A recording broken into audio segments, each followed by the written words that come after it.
नमस्कार, मैं हूं कुमार गजेंद्र। जनपद ऑन द स्पॉट में आपका स्वागत है। दिल्ली के मुख्यमंत्री अरविंद केजरीवाल के लिए ईडी अब सपनों में भी उन्हें डराती है। बार बार केजरीवाल साहब सपने देखते हैं और वो डरकर उठकर बैठ जाते हैं, क्योंकि अरविंद केजरीवाल को ये बार बार सपना लगातार आता है कि ईडी उनको खींचते हुए लेकर जा रही है और तिहाड़ जेल में उनके पुराने साथियों के साथ डाल दे रही है। ये हम ऐसा ही नहीं कह रहे हैं। अब ईडी को लेकर अरविंद केजरीवाल की जो बयान सामने आया है, जो उन्होंने विधानसभा के अंदर दिया है, जो विधानसभा के में चलने के बाद जब वहां पर उनसे पूछा गया तो उन्होंने जो बयान दिया है, सचमुच देखने दिखाने लायक है।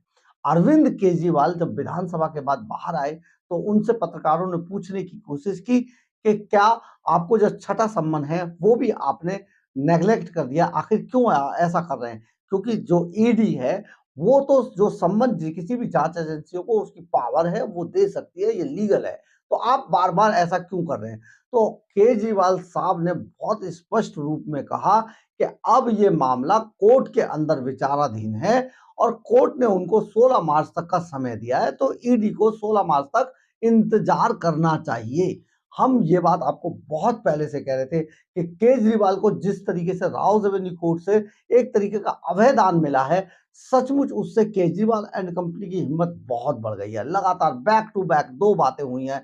एक तो सुप्रीम कोर्ट ने जो चंडीगढ़ चुनाव वाला मामला था उसको कैंसल कर दिया। खैर उसमें सचमुच कुछ गड़बड़ थी, बहुत ज़्यादा गड़बड़ थी, जो नहीं होना चाहिए था। किसी भी लोकतंत्र में इस तरीके की चीज़ों को बिल्कुल बर्दाश्त नहीं किया जाना चाहिए और सचमुच अगर ऐसा होता है तो ये राजनीति के लिए, लोकतंत्र के लिए सबसे भयावह स्थिति है, खतरनाक स्थिति है।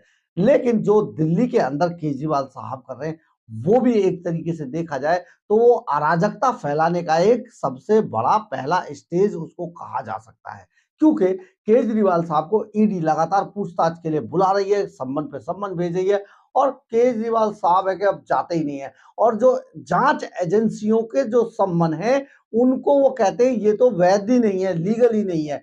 हमने आपको इससे पहले अपनी जो वीडियो थी उसमें डाला था कि एक समय पे केजरीवाल साहब सोनिया गांधी को खींचकर ले जाकर जेल में डालने की बात किया करते थे, पूछताछ करने की बात किया करते, बड़े तेज-तेज मंच पे चिल्ला के कहा करते थे, देखो देश के साथ धोखा हो गया, देश के साथ धोखा हो गया। और आज वही केजरीवाल देश के साथ जो धोखा कर रहे हैं, इस बात को वो कहते हैं कि वो लीगल कर रहे हैं।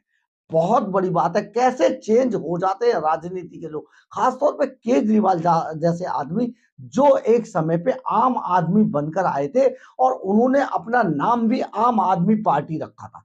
क्या ऐसा आम आदमी होता है? क्या इस तरीके का आम आदमी होता है? अगर आम आदमी को दिल्ली पुलिस का भी एक सम्मन आ जाता तो पुलिस अब तक उसको घसीट के ले जाके, वो नहीं मिलता तो उसके घर वालों को जेल में डाल देती, कोर्ट में वो उसके साथ रिमांड पर ले लेती। लेकिन ये केजरीवाल साहब आराम से अपने शीश महल के अंदर रहते हैं और आराम से सुरक्षा के बीच घूमते हैं। देखिए किस तरीके से आम आदमी कहलाकर खास आदमी बनने का जो नुस्खा अरविंद केजरीवाल ने शुरू किया, ये सचमुच ये देखने दिखाने लायक है।